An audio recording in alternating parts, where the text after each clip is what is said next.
মুনাফিকের আলামত।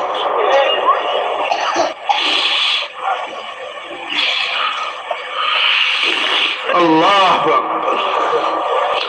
রাসূলুল্লাহ সাল্লাল্লাহু আলাইহি ওয়াসাল্লাম দোয়া শিখিয়ে দিয়েছেন, দোয়া পড়ব, আল্লাহুম্মা ইন্নী আউযু বিকা মিনাল বারাসি ওয়াল জুনুনি ওয়াল জুযাম ওয়া মিন সাইয়্যিল আসকাম। এই সমস্ত রোগে আক্রান্ত হইয়া মারা গেলে অনেক সময় ঈমান নসিব হয় না, অনেক সময় জানাজা নসিব হয় না, অনেক সময় কাফন দাফন নসিব হয় না। এখন দেখতেছেন না, করোনা ভাইরাসে আক্রান্ত হইয়া যারা মারা যাইতেছে এদেরকে দাফন করার জন্য ভয়ে মানুষ যায় না, সংক্রমণের ভয়ে। এই জন্য এটার থেকে পানা ছাওয়া সুন্নত, এই জন্য এটার থেকে পানা ছাওয়া কি সুন্নত, তাও রসুলের তরিকায়। রসুল যেভাবে পানা চাইছেন, যেভাবে দোয়া শিখাই দিয়েছেন, আমরা সেই দোয়া পড়বো। আমার মুখে মুখে বলেন না, আল্লাহুম্মা ইন্নী আউযু বিকা মিনাল বারাসি ওয়াল জুনুনি ওয়াল জুযাম ওয়া মিন সাইয়্যিল আসকাম। করাচির মধ্যে একজন তাবলীগের মুরব্বী, একজন আল্লাহর ওলি, অত্যন্ত বুজুর্গ মানুষ, দিনদার মানুষ, হযরত মাওলানা শাইখুল ইসলাম তকি ওসমানী সাহেব দামত বরকাতুহুমের কাছে গেছেন। যাইয়া বলতেছেন, হুজুর, আমি গত রাত্রে একটা স্বপ্ন দেখছি, রাসূল আকরাম সাল্লাল্লাহু আলাইহি ওয়াসাল্লাম আমাকে বলতেছেন, উম্মত, যদি তুমি এই তিনটা জিনিস পাঠ করো, আল্লাহ পাক করোনা ভাইরাস থেকে তোমাকে হেফাজত করবে। কি কি?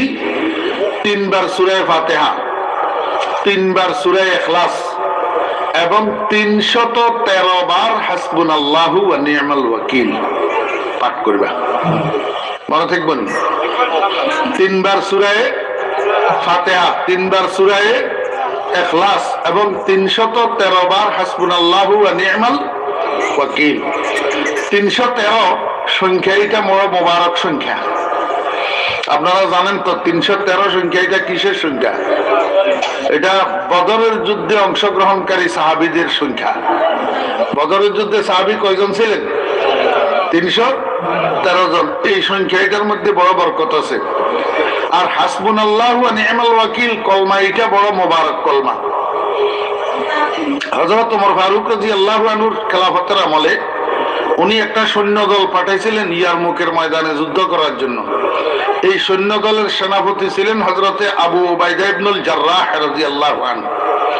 তো ওনারা ইয়ারমুকে পৌঁছার আগে একটা নদী, একবারে ভয়ঙ্কর নদী, প্রশস্ত নদী, এটা পার হওয়ার জন্য কোনো ঘাট, কোনো নৌকা, লঞ্চ, স্টিমার কিছু নেই। এখন 1000 সাহাবী, এই 1000 সৈন্য, মুসলিম সৈন্য, ইনারা পার হবে কেমনে? তো হযরত আবু উবাইদা ইবনুল জাররাহ রাদিয়াল্লাহু আনহু সিপাহীদেরকে অর্ডার দিলেন, তোমরা সবাই ঘোড় সাওয়ার ছিল, ঘোড়ার উপরে সাওয়ার ছিল, কেউ পদাতিক ছিল না। তো আবু উবাইদা ইবনুল জাররাহ রাদিয়াল্লাহু আনহু সিপাহীদেরকে অর্ডার দিলেন, সবাই হাসবুনাল্লাহু ওয়া নি'মাল ওয়াকিল পড়তে থাকো, আর পড়তে পড়তে ঘোড়ার উপরে সাওয়ার হওয়া অবস্থায় নদীর উপরে ঝাঁপাই পড়ো।